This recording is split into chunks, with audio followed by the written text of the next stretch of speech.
อภิสัมโพธิกถามหาโพธิสาวสุริเยอนัตถังกเตเอวังมีระพลังวิธิสิทธวาនាការព្រះអាទិត្យកំពុងអស្តង្គត់នៅឡើយព្រះមហាបរោះកំចាត់បងនៅពលនិមាដោយបារមីស្រេចហើយស្លឹកពោធិព្រឹក្សមានវណ្ណៈប្រកបដូចជាកែវពពាលកែវទទឹមក៏រុះចុះធ្លាក់មកបូជាលុះដល់បឋមយាមព្រះពោធិសត្វបាននៅពពេនិវាសានុស្តិញាណមានប្រការដ៏ច្រើនដោយអំណាចព្រះអង្គរលឹកនៅខណ្ឌសន្តានដែលធ្លាប់អាស្រ័យនៅហើយក្នុងកាលមុនគឺទ្រង់លឹកតាំងអំពីចិត្តទី1ទី2ដរាបដល់សែនជាតិនិងសង្វត្តកັບព្រមទាំងអាការៈព្រមទាំងឧទេសព្រមទាំងគោត្រកូលអាហារព្រមទាំងការសោយនៅសេចក្តីសុខទុក្ខព្រមទាំងកំណត់អាយុមជ្ឈិមយាមៈសមន្តរេលុះដល់មជ្ឈិមយាមព្រះអង្គទ្រង់ជំរះនៅទិព្វចក្ខុបាននៅចុតោបបាតញ្ញាណឃើញដោយទិព្វចក្ខុនៅសត្វដែលស្យុតនឹងកើតថោកទាបឧត្តមមានសម្បុរល្អមានសម្បុរអាក្រក់មានដំណើរល្អមានដំណើរអាក្រក់ដែលប្រព្រឹត្តទៅតាមយថាកម្មគឺឃើញថា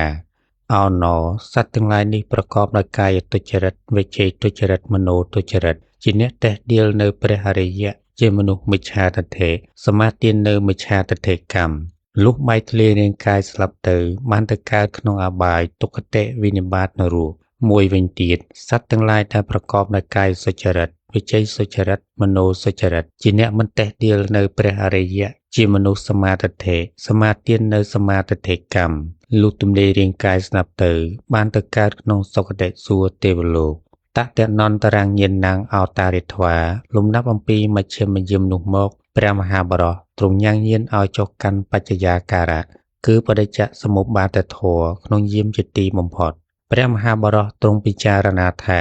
សត្វលោកដែលដល់នៅសន្តិលំបាកដោយការកើតចាស់ជឿស្លាប់ហើយកើតទៀតព្រោះមិនបានដឹងនៅអបាយសម្រាប់រលាស់ខ្លួនចាក់ទុកនេះទើបព្រះអង្គមានបរិវិតកៈថាអ្វីណមានទើបជ្រានឹងមរណៈមានជ្រានឹងមរណៈតើមានអ្វីជាបច្ច័យយោនិសោមនសិការៈក៏កើតមានដល់ព្រះអង្គថាការបើជាតិមានហើយជ្រានឹងមរណៈក៏មានជ្រានឹងមរណៈមានជាតិជាបច្ច័យអថាសៈអេតតហោសេទើបព្រះអង្គមានបរិវិតកៈទៅទៀតថាអ្វីមានទើបជាតិមានអ្វីជាបច្ច័យព្រះអង្គទ្រង់ជ្រាបថាការបើភពមានទើបជាតិមានភពជាបច្ច័យភពមានឧបាទានជាបច្ច័យឧបាទានមានតណ្ហាជាបច្ច័យតណ្ហាមានវេទនាជាបច្ច័យវេទនាមានភាសៈជាបច្ច័យភាសៈមានសលាយតនៈជាបច្ច័យសលាយតនៈមាននាមរូបជាបច្ច័យនាមរូបមានវិញ្ញាណជាបច្ច័យវិញ្ញាណមានសង្ខារជាបច្ច័យសង្ខារមានអវិជ្ជាជាបច្ច័យព្រះអង្គពិចារណារកឫសគល់នៃសេចក្តីទុក្ខឃើញដូច្នេះហើយទើបពិចារណាអនុលោមបណ្ដោយទៅវិញថា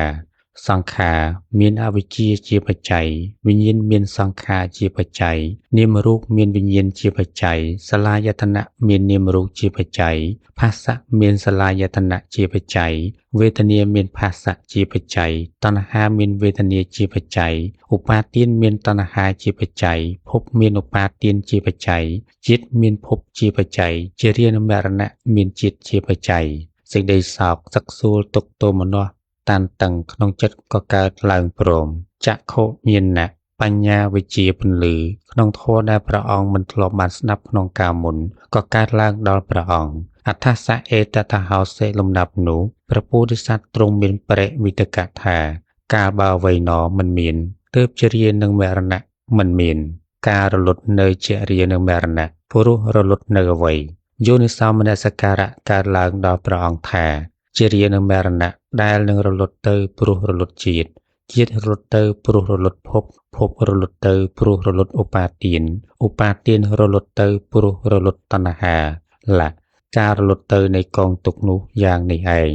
កាលដែលព្រះពោធិសត្វកំពុងពិចារណានៅបច្ចយាការៈដ៏ប្រកបដោយអង្គ12ប្រការជាអនុលោមបដិលោមដោយអំណាចនៃសេចក្តីវិនិច្ឆ័យនិងសេចក្តីចម្រើនឡើងយ៉ាងនេះលោកធាតុទាំង 10000 ក៏កំបនាការៈកម្រើកអស់វិរៈ12ដងដរាបដល់ទឹកទ្រផែនដីជាទីបំផុតមហាពោធិសោទស្សៈសហសៈលោកធាតុតងឧណាទេធ្វាព្រះមហាបរោះញ៉ាំងលោកធាតុ 10000 ឲ្យកំបនាការៈហើយព្រះអង្គក៏បានត្រាស់ចំពោះសភាវធម៌មានសង្កតាសង្កតធម៌ជាដើម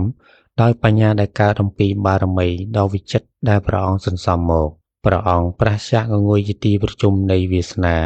ដល់នៅកិរិយារីកវិសេសដោយសព្វញុត្តញ្ញាណសម្បត្តិប្រកបដោយគុណរាប់មិនបានជាទីប្រជុំព្រមនៃមគ្គញ្ញាណដ៏ប្រសើរដូចជាផ្កាឈូករីកទ្រង់ប្រកបដោយសេរីសោភគៈសម្បត្តិដ៏រុងរឿងក្រៃពេកព្រះអង្គបានត្រាស់ដឹងនៅអនុត្តរសម្មាសម្ពោធិធម៌គឺទេវតាគ្រុឌមនុស្សភូជង្គគន្ធពញោមញីមិនបានក្នុងវេលារះឡើងនៃអរុណថ្ងៃមួយរួចនោះតាស្មឹងសัพបញ្ញុតាំងបតេនេកាលព្រះពោធិសត្វដល់ហើយនៅភាវៈជាអង្គសัพបញ្ញុលោកធាតុទាំង 10000 សឹងប្រដាប់ដោយគ្រឿងប្រដាប់គឺទង់ជ័យដែលទេវតាលើកឡើងក្នុងកណ្ដាប់ចក្រវាលខាងកើតខាងលិចខាងត្បូងខាងជើងទង់ជាយទង់ជ្រុងដែលទេវតាប្រតិស្ថានតាំងពីលើផែនដីតារាបទល់នឹងព្រហ្មលោកតាមឈើប្រកបដោយផ្ការីកស្គុះស្គាយផ្កាឈូកក៏រីកដាស់ពាសពេញដើមឈើមែកឈើនិងវល្លិក៏មានផ្កាសំយ៉ុងចុះផ្កាឈូកដែលសំយ៉ុងចុះក្នុងអាកាសក៏មានផ្កាឈូកដែលទំលាយផែនដីផែនថ្មផុសឡើងហើយរីកក៏មានលោកធាតុទាំង 10000 សឹងដេកដាស់ពាសពេញដោយផ្កាឈូកអេវ៉ាំងភគវាព្រះនមានប្រភាដែលទេវតាបូជាហើយដោយគ្រឿងសក្ការៈកណនីត្រារាប់មិនបានយ៉ាងនេះព្រះអង្គបានដល់នៅសព្វញុត្តញ្ញាណហើយទើបទ្រង់បន្លឺនៅឧទានគាថាដែលព្រះពុទ្ធទាំងពួងមិនបានលះបង់ថាអនេកជាតិសង្សារังសន្ធាវិសੰអនិព្ពិសੰកហការังកវេសន្តោទុក្ខាជាតិពុណពណੰកហការកៈតថោសេពុណកេហੰនកាសេសពាទេផាសុកាភគីកហកោដੰវិសង្ខតੰវិសង្ខារកតੰចិត្តੰតណ្ហានੰកយមជ្ជគីសេចក្តីថាអាត្មាអញការមិនទាន់ជួបប្រទះពោធិញ្ញាណនៅឡើយរវល់តែស្វែងរកនៅជាងផ្ទះគឺតណ្ហា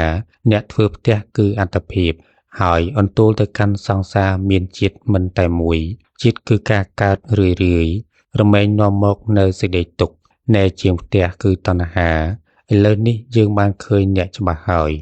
អ្នកឯងនឹងធ្វើនៅផ្ទះគឺអត្តភាពនេះឲ្យយើងទៀតពុំបានឡើយឆ្អឹងជំនីគឺកិលេសទាំងអស់របស់អ្នកឯងយើងបានបំបាក់ចោលហើយទាំងកំពូលនៃផ្ទះគឺអវិជ្ជារបស់អ្នកឯងសោតទៀតយើងក៏បានបំបាក់ចោលហើយដែរចិត្តរបស់យើងបានដល់នៅព្រះនិព្វានដែលមានសង្ខារទៅប្រហើយយើងបានដល់នៅព្រះអរហន្តគឺការអស់ទៅនៃតណ្ហាទាំងឡាយហើយព្រះអង្គក៏គង់លើរតនបល្ល័ង្កដែលទ្រង់បានត្រាស់ដឹងនោះអស់7ថ្ងៃ